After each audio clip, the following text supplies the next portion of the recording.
Dzień dobry, witam Państwa. Bardzo dziękuję za zaproszenie na tę konferencję. Tak zastanawiam się, w jaki sposób wprowadzić w temat. Generalnie to moje wystąpienie pomyślałem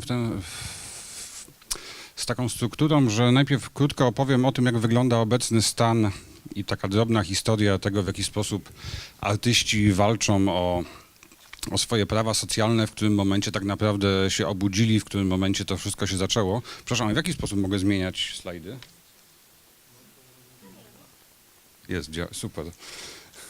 W jaki sposób ta historia się w ogóle rozpoczęła. I tak naprawdę takim punktem wyjścia jest strajk artystów z 2012 roku. W tym momencie dosyć jakby nieznaczna ilościowo, ale znaczna swoim kapitałem kulturowym, symbolicznym, kapitałem prestiżu, grupa artystów zorganizowanych w Obywatelskim Forum Sztuki Współczesnej na schodach Zachęty dokonała takiej symbolicznej demonstracji, solidaryzując się z artystami. Kilkadziesiąt galerii w Polsce, to był akurat czwartek, zostało zamkniętych i część była oflagowana. I to był symboliczny strajk artystyczny, strajk artystów. Postulaty były dosyć proste tak naprawdę. Postulaty dotyczyły przede wszystkim odstąpienia od wycofania się z tej ulgi umożliwiającej odpis 50% kosztów uzysku przy umowach o dzieło, co wówczas planował ówczesny rząd. Domagali się również, czy ja wspólnie z nimi jako członek sekretariatu Obywatelskiego Forum, domagaliśmy się również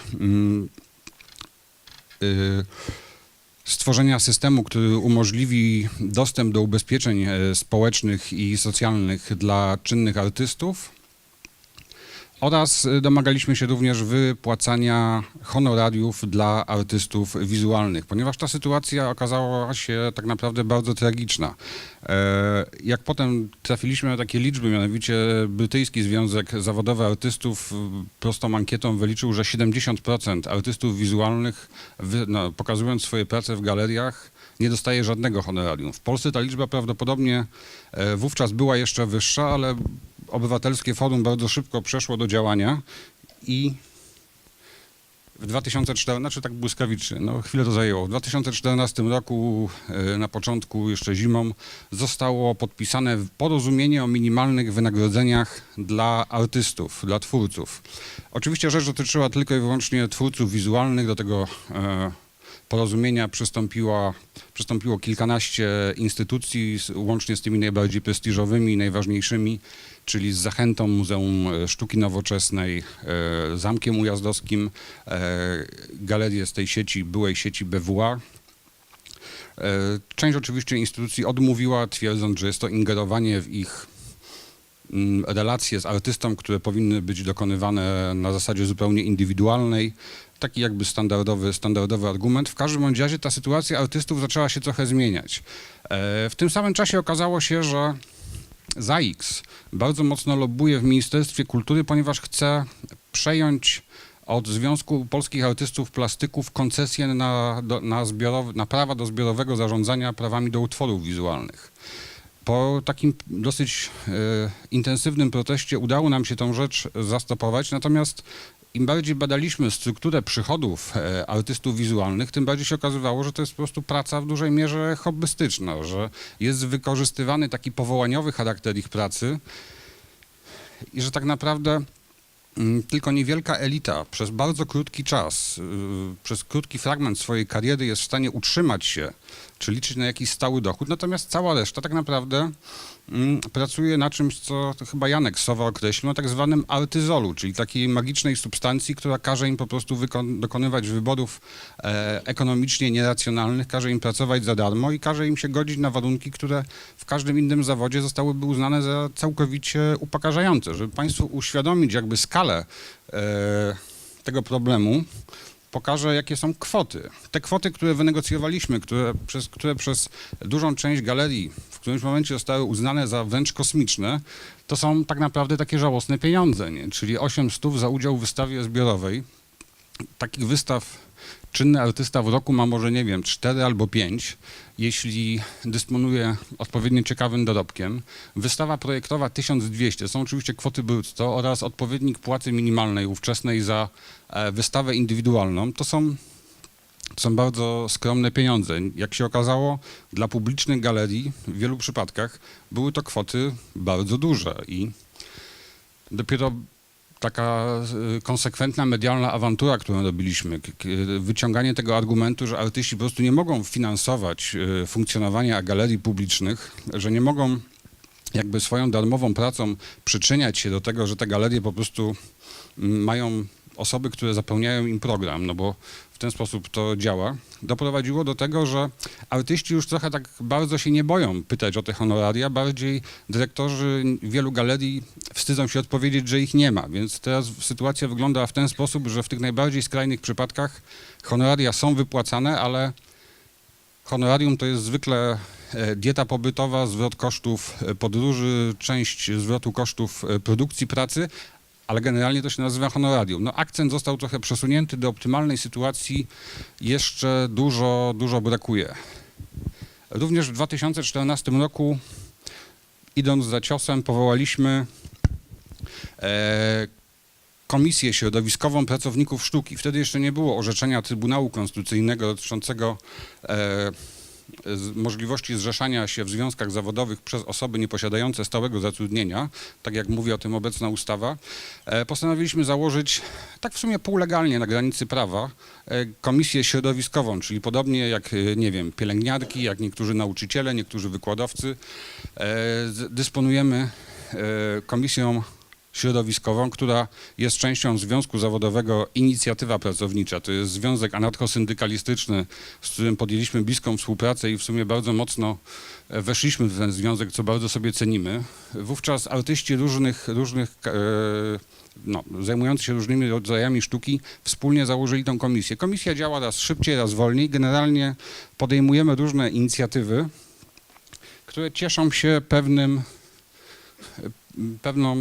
pewną skutecznością.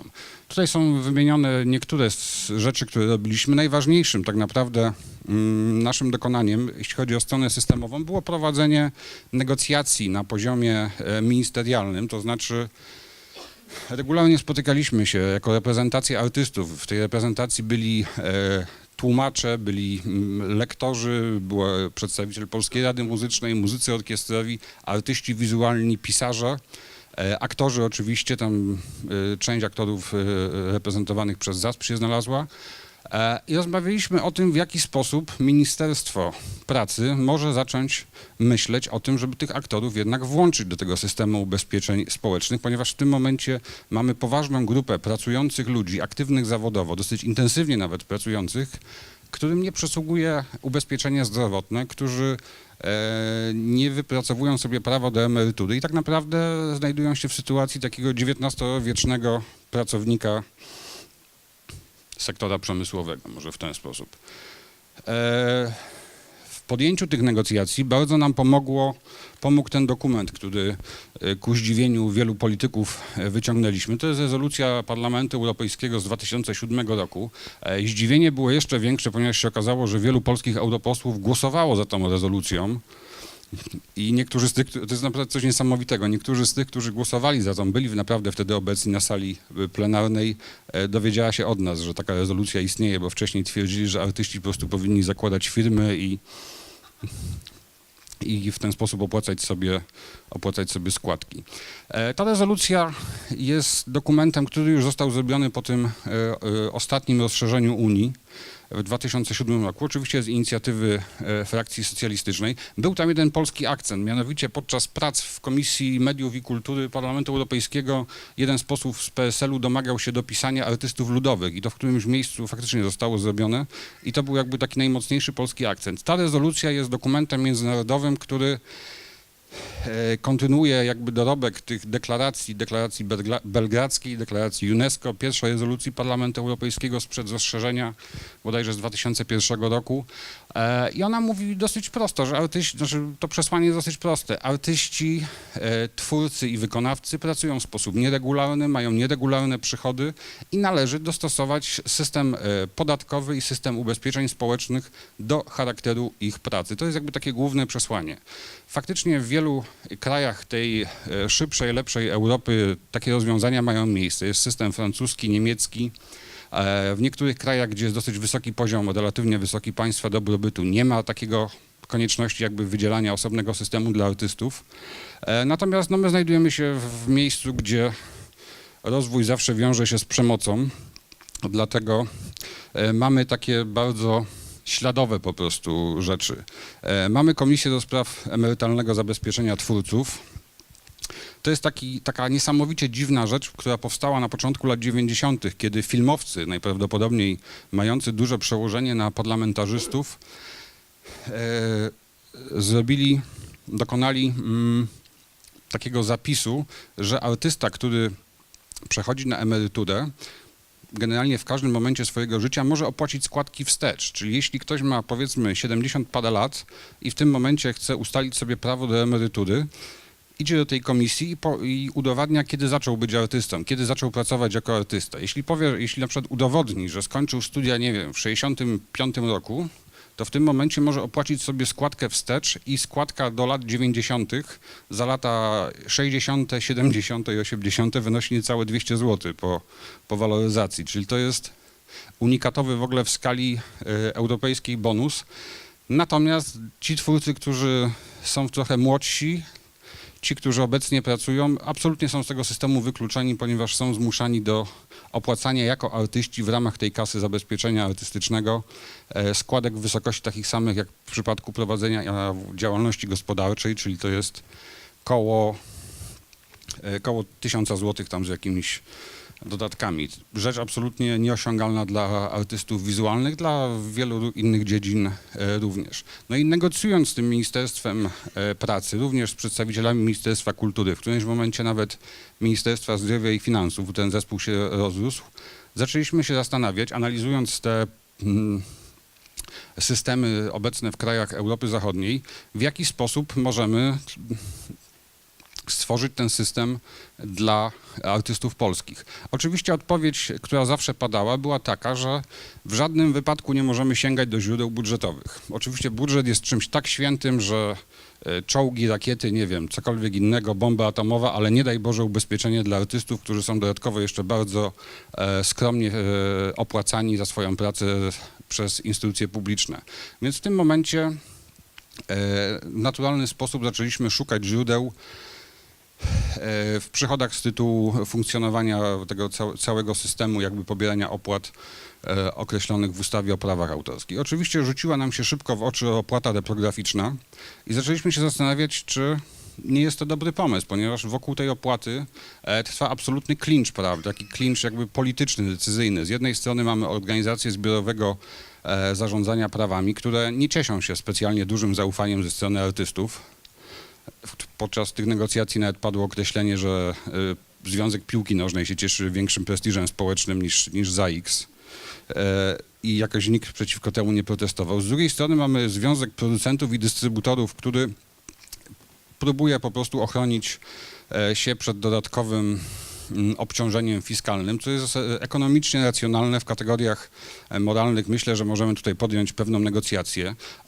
Przychody z tytułu opłat reprograficznych w Polsce znajdują się 10 razy poniżej średniej unijnej, czyli tak naprawdę do tego poziomu unijnego mamy całkiem spory dochód, spory dystans.